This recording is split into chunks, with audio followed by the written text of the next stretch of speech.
By day, his room is number 12, securely situated next to number 14. But when darkness falls, a phantom room, number 13, materializes between them, and the sounds from inside are anything but human. Among the towns of Jutland, Viborg justly holds a high place. It is the seat of a bishopric, it has a handsome but almost entirely new cathedral, a charming garden, a lake of great beauty, and many storks. Near it is Halde, accounted one of the prettiest things in Denmark, and hard by is Finderup, where Marskestig murdered King Erik Glipping on St. Cecilia's Day, in the year 1286. 56 blows of square-headed iron maces were traced on Erik's skull when his tomb was opened in the 17th century. But I am not writing a guidebook.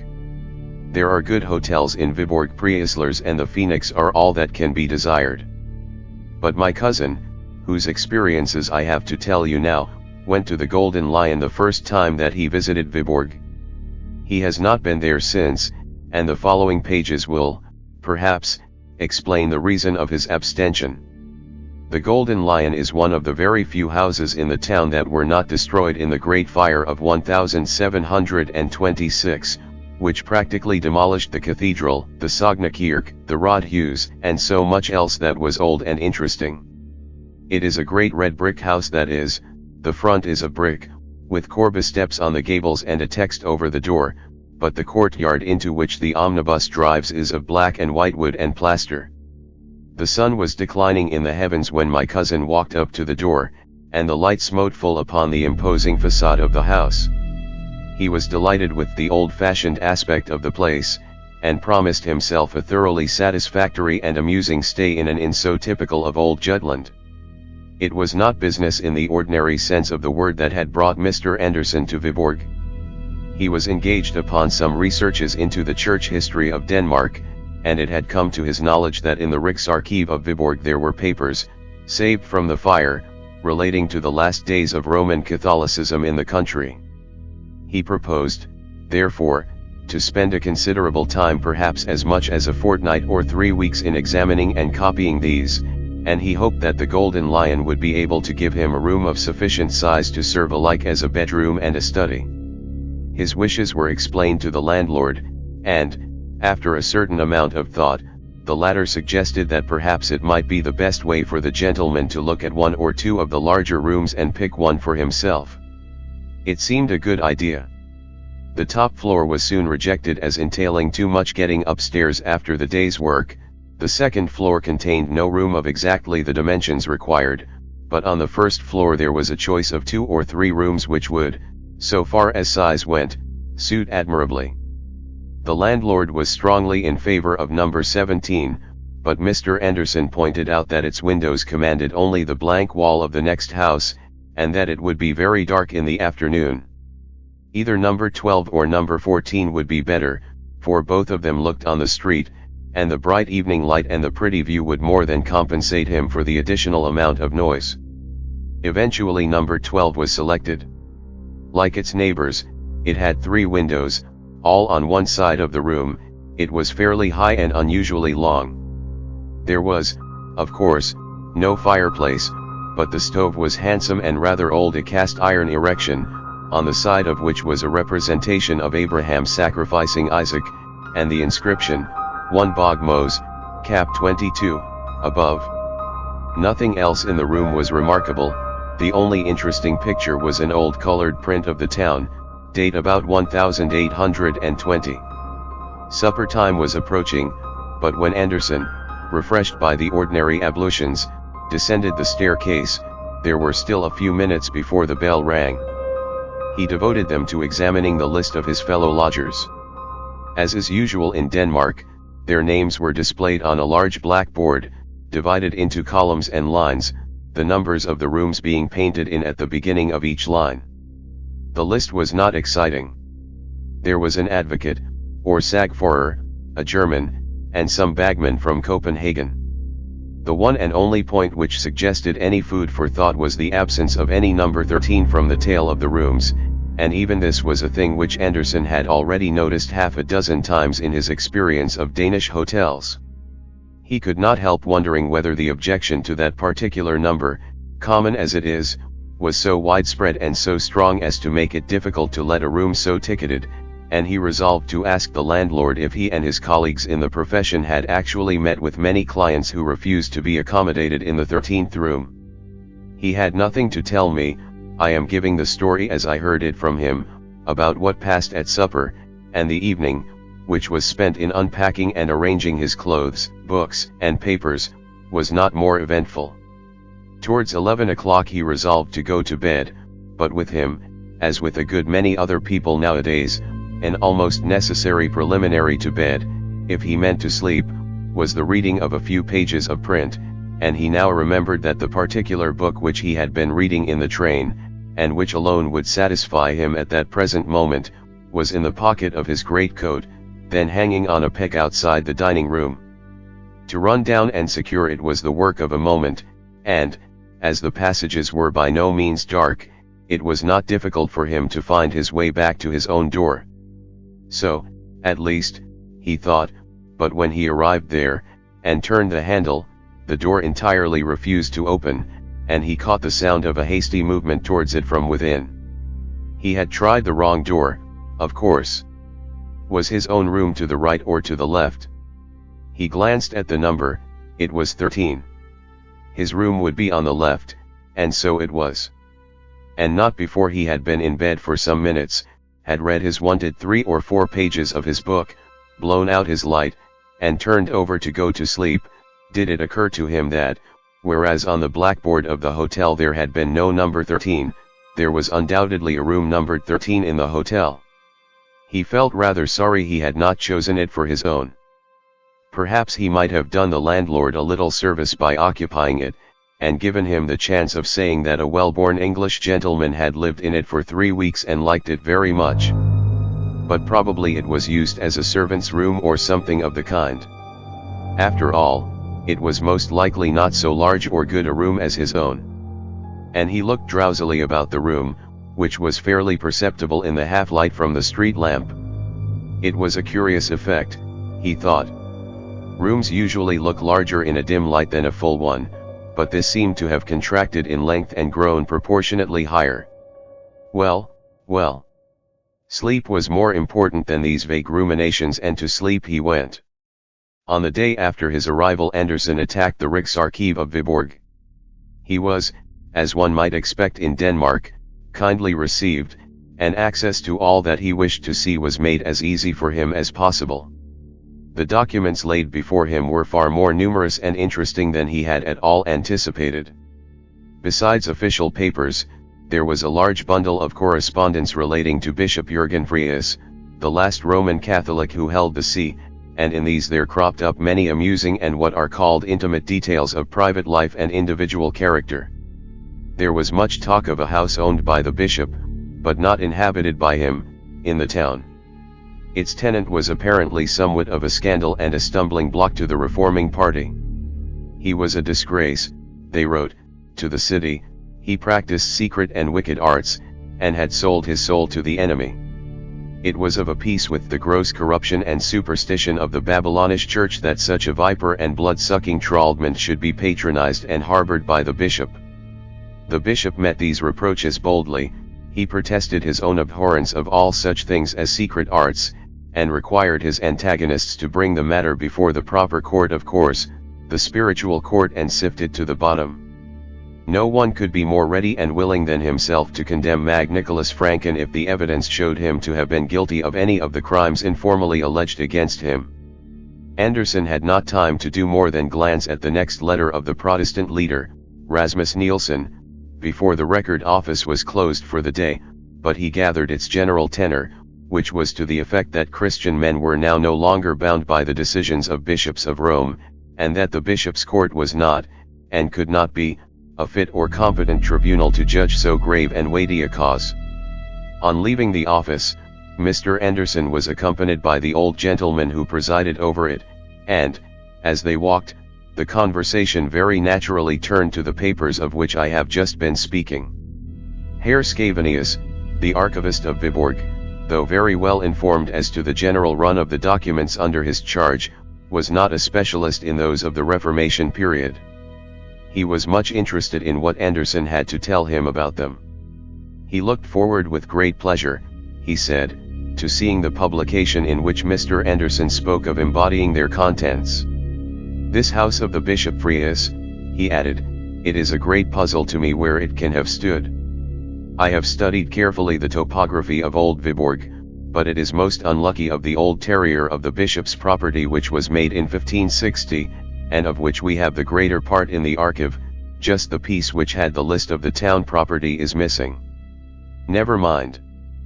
Perhaps I shall some day succeed to find him. After taking some exercise, I forget exactly how or where, Anderson went back to the Golden Lion, his supper, his game of patience, and his bed. On the way to his room it occurred to him that he had forgotten to talk to the landlord about the omission of number 13 from the hotel board, and also that he might as well make sure that number 13 did actually exist before he made any reference to the matter. The decision was not difficult to arrive at. There was the door with its number as plain as could be, and work of some kind was evidently going on inside it. For as he neared the door he could hear footsteps and voices, or a voice, within. During the few seconds in which he halted to make sure of the number, the footsteps ceased, seemingly very near the door, and he was a little startled at hearing a quick hissing breathing as of a person in strong excitement. He went on to his own room, and again he was surprised to find how much smaller it seemed now than it had when he selected it. It was a slight disappointment, but only slight. If he found it really not large enough, he could very easily shift to another. In the meantime he wanted something. As far as I remember, it was a pocket handkerchief out of his portmanteau, which had been placed by the porter on a very inadequate trestle or stool against the wall at the farthest end of the room from his bed. Here was a very curious thing: the portmanteau was not to be seen. It had been moved by officious servants. Doubtless the contents had been put in the wardrobe. No, none of them were there. This was vexatious. The idea of a theft he dismissed at once. Such things rarely happen in Denmark, but some piece of stupidity had certainly been performed, which is not so uncommon, and the stvig must be severely spoken to. Whatever it was that he wanted, it was not so necessary to his comfort that he could not wait till the morning for it, and he therefore settled not to ring the bell and disturb the servants. He went to the window, the right-hand window it was, and looked out on the quiet street.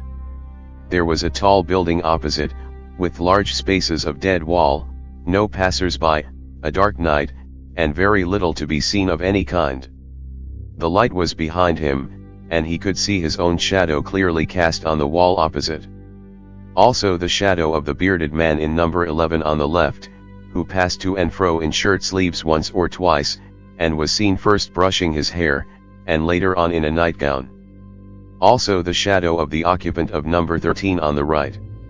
This might be more interesting. Number 13 was, like himself, leaning on his elbows on the windowsill looking out into the street. He seemed to be a tall thin man, or was it by any chance a woman? At least, it was someone who covered his or her head with some kind of drapery before going to bed, and, he thought, must be possessed of a red lampshade, and the lamp must be flickering very much. There was a distinct playing up and down of a dull red light on the opposite wall. He craned out a little to see if he could make any more of the figure, but beyond a fold of some light, perhaps white, material on the windowsill he could see nothing. Now came a distant step in the street, and its approach seemed to recall number 13 to a sense of his exposed position, for very swiftly and suddenly he swept aside from the window, and his red light went out. Anderson, who had been smoking a cigarette, laid the end of it on the windowsill and went to bed. Next morning he was woken by the stvig with hot water, etc. He roused himself, and after thinking out the correct Danish words, said as distinctly as he could, "You must not move my portmanteau." "Where is it?" As is not uncommon, the maid laughed, and went away without making any distinct answer. Anderson, rather irritated, sat up in bed, intending to call her back, but he remained sitting up, staring straight in front of him. There was his portmanteau on its trestle, exactly where he had seen the porter put it when he first arrived. This was a rude shock for a man who prided himself on his accuracy of observation. How it could possibly have escaped him the night before he did not pretend to understand. At any rate, there it was now. The daylight showed more than the portmanteau, it let the true proportions of the room with its 3 windows appear, and satisfied its tenant that his choice after all had not been a bad one. When he was almost dressed he walked to the middle one of the 3 windows to look out at the weather. Another shock awaited him. Strangely unobservant he must have been last night. He could have sworn 10 times over that he had been smoking at the right-hand window the last thing before he went to bed, and here was his cigarette end on the sill of the middle window. He started to go down to breakfast. Rather late, but number 13 was later. Here were his boots still outside his door, a gentleman's boots. So then number 13 was a man, not a woman. Just then he caught sight of the number on the door. It was 14. He thought he must have passed number 13 without noticing it. 3 stupid mistakes in 12 hours were too much for a methodical, accurate-minded man, so he turned back to make sure. The next number to 14 was number 12, his own room. There was no number 13 at all. After some minutes devoted to a careful consideration of everything he had had to eat and drink during the last 24 hours, Anderson decided to give the question up. If his eyes or his brain were giving way he would have plenty of opportunities for ascertaining that fact. If not, then he was evidently being treated to a very interesting experience. In either case the development of events would certainly be worth watching. During the day he continued his examination of the episcopal correspondence which I have already summarized. To his disappointment, it was incomplete. Only one other letter could be found which referred to the affair of Mag Nicholas Franken. It was from the Bishop Jürgen Fries to Rasmus Nielsen. He said, "Although we are not in the least degree inclined to assent to your judgment concerning our court, and shall be prepared if need be to withstand you to the uttermost in that behalf, yet forasmuch as our trusty and well-beloved Mag Nicholas Franken, against whom you have dared to allege certain false and malicious charges, hath been suddenly removed from among us, it is apparent that the question for this time falls. But forasmuch as you further allege that the Apostle and Evangelist St. John in his heavenly Apocalypse describes the Holy Roman Church under the guise and symbol of the Scarlet Woman, be it known to you, etc." Search as he might, Anderson could find no sequel to this letter nor any clue to the cause or manner of the removal of the casus belli. He could only suppose that Franken had died suddenly, and as there were only 2 days between the date of Nielsen's last letter when Franken was evidently still in being and that of the bishop's letter, the death must have been completely unexpected. In the afternoon he paid a short visit to Halde, and took his tea at Bikeland, nor could he notice, though he was in a somewhat nervous frame of mind, that there was any indication of such a failure of eye or brain as his experiences of the morning had led him to fear. At supper he found himself next to the landlord. "What," he asked him, after some indifferent conversation, "is the reason why in most of the hotels one visits in this country the number 13 is left out of the list of rooms? I see you have none here." The landlord seemed amused. "To think that you should have noticed a thing like that. I've thought about it once or twice myself, to tell the truth. An educated man, I've said, has no business with these superstitious notions. I was brought up myself here in the high school of Viborg, and our old master was always a man to set his face against anything of that kind.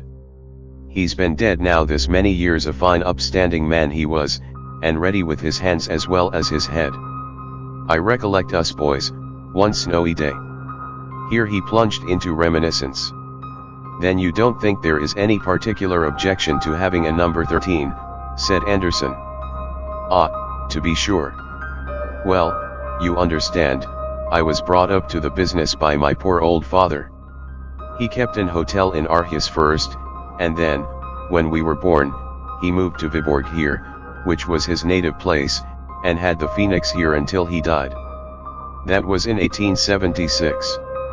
Then I started business in Silkeborg, and only the year before last I moved into this house. Then followed more details as to the state of the house and business when first taken over. And when you came here, was there a number 13? No, no. I was going to tell you about that. You see, in a place like this, the commercial class, the travelers, are what we have to provide for in general. And put them in number 13? Why, they'd as soon sleep in the street, or sooner. As far as I'm concerned myself, it wouldn't make a penny difference to me what the number of my room was, and so I've often said to them, but they stick to it, that it brings them bad luck. Quantities of stories they have among them of men that have slept in a number 13 and never been the same again, or lost their best customers, or one thing and another, said the landlord, after searching for a more graphic phrase. Then, what do you use your number 13 for? Said Anderson, conscious as he said the words of a curious anxiety quite disproportionate to the importance of the question. My number 13? Why, don't I tell you that there isn't such a thing in the house? I thought you might have noticed that. If there was, it would be next door to your own room. Well, yes, only I happened to think, that is, I fancied last night that I had seen a door numbered 13 in that passage, and, really, I am almost certain I must have been right, for I saw it the night before as well. Of course, Herr Christensen laughed this notion to scorn, as Anderson had expected, and emphasized with much iteration the fact that no number 13 existed or had existed before him in that hotel.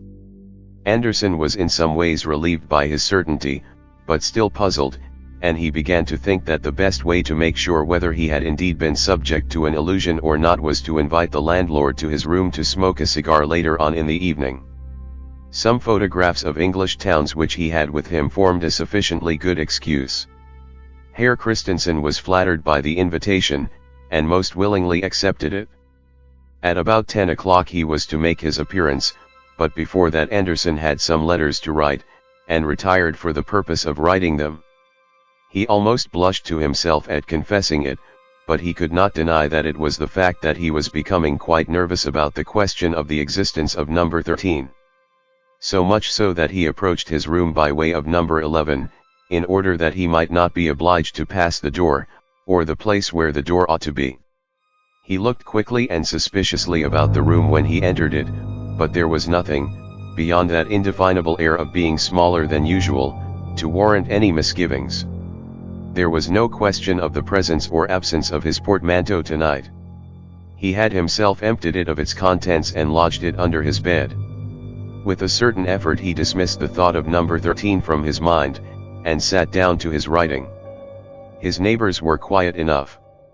Occasionally a door opened in the passage and a pair of boots was thrown out, or a bagman walked past humming to himself, and outside, from time to time, a cart thundered over the atrocious cobblestones, or a quick step hurried along the flags. Anderson finished his letters, ordered in whiskey and soda, and then went to the window and studied the dead wall opposite and the shadows upon it. As far as he could remember, number 14 had been occupied by the lawyer, a staid man, who said little at meals, being generally engaged in studying a small bundle of papers beside his plate.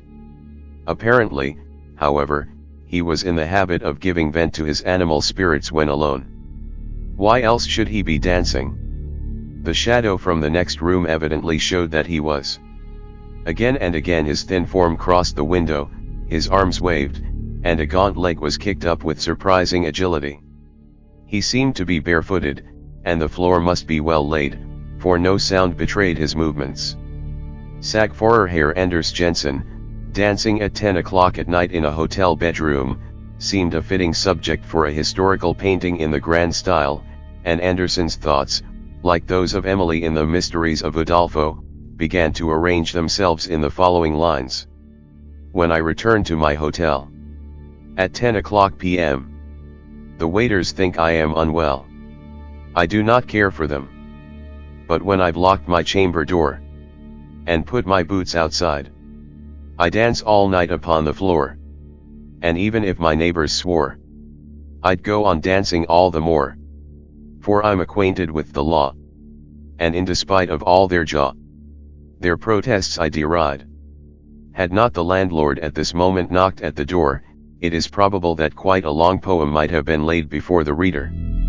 To judge from his look of surprise when he found himself in the room, Herr Christensen was struck, as Andersen had been, by something unusual in its aspect. But he made no remark. Andersen's photographs interested him mightily, and formed the text of many autobiographical discourses.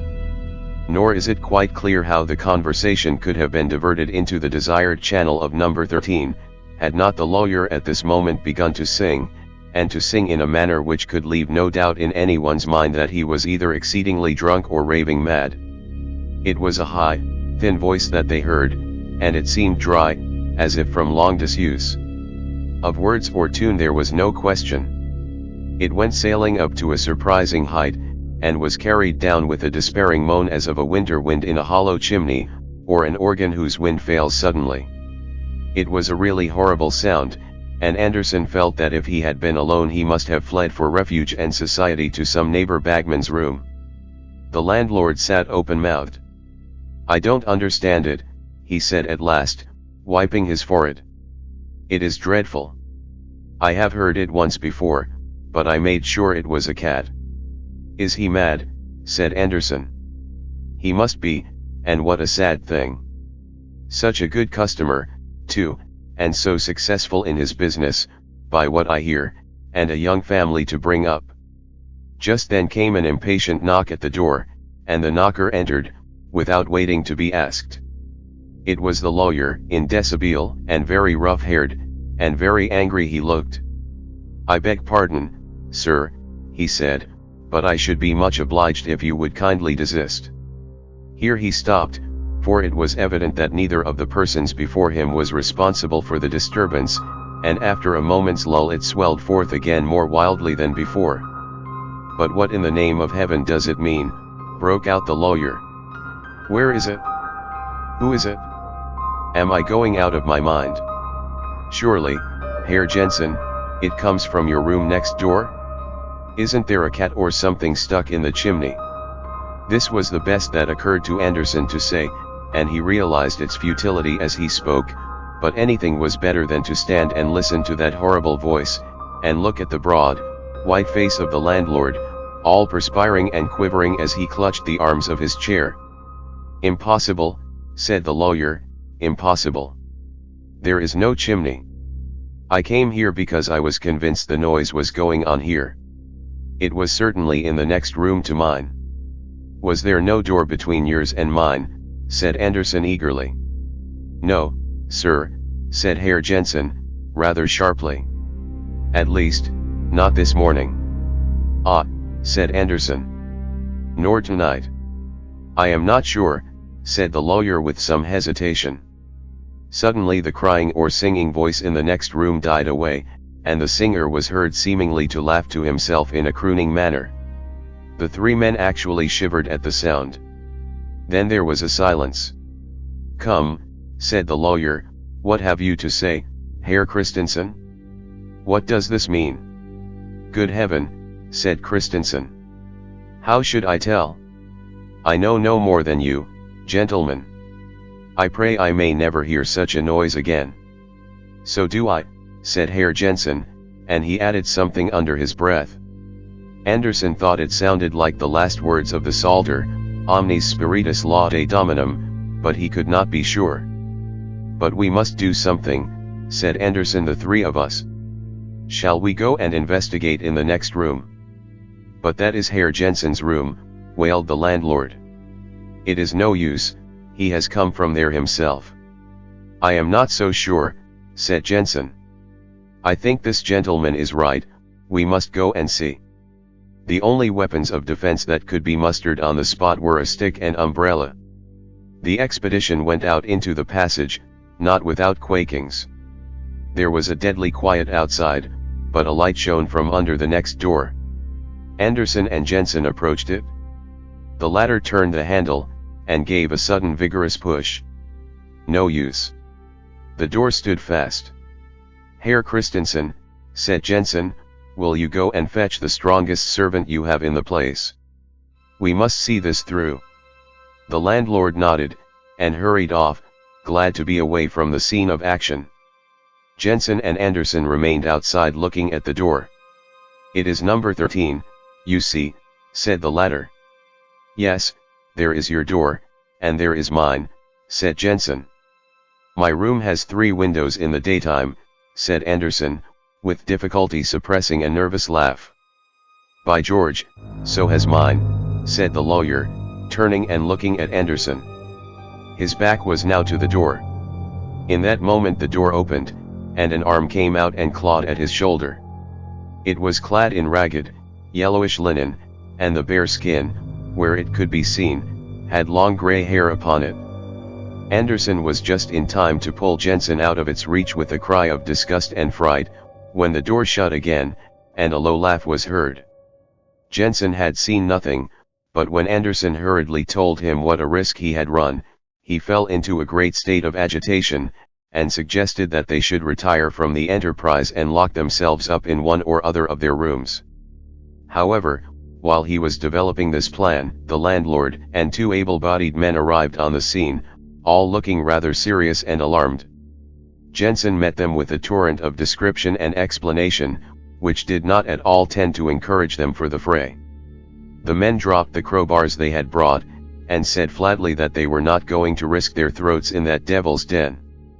The landlord was miserably nervous and undecided, conscious that if the danger were not faced his hotel was ruined, and very loath to face it himself. Luckily Anderson hit upon a way of rallying the demoralized force. "Is this," he said, "the Danish courage I have heard so much of? It isn't a German in there, and if it was, we are 5 to 1. The 2 servants and Jensen were stung into action by this, and made a dash at the door.